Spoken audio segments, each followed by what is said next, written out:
Hi, everybody. All right, today we're going to talk about humility. So, in keeping with principles that I wish I had known as an young leader and a young man too, is humility and the importance of humility. So, we're going to start by saying that without humility, there is no leadership, right? That's kind of a bold statement. Notice that I said that there's no leadership. It's not that there's a little leadership, it's that leadership can't exist if we aren't humble. Early on, I learned that if I'm not humble, um, I won't be taken seriously as a leader. If you give off this air that you know the answers to all the questions and that you don't need help and that you know better than everybody else, or worse yet, that you're better than everyone else, nobody's going to want to follow you.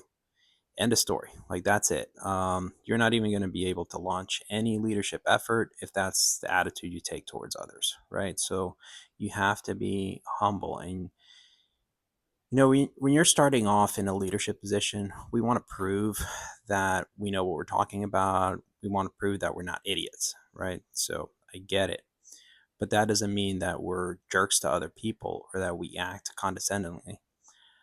Individuals and groups of people are not motivated to follow those who put them down. And this is pretty much a simple rule for life overall, right? But it's critical in leadership. And that's essentially what we do when we lack humility.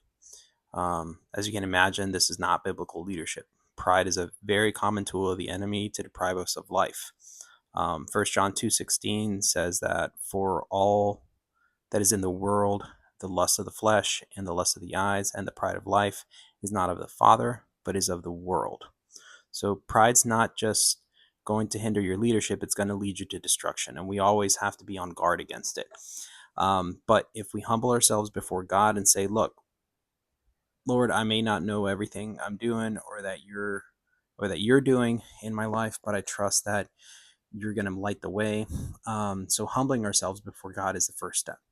The second step is to be humble enough to recognize in others what we may be missing in ourselves. The third step is to submit ourselves to the will of God and say, Lord, if this is somebody that you put in my life to help guide me, I'm going to listen. And I thank you for everything you provided. Like in my last video, when I was talking about wisdom, you have to seek wisdom in others, but that can't happen if you have no humility to do so. If you're not humble, you're going to see people as obstacles rather than partners.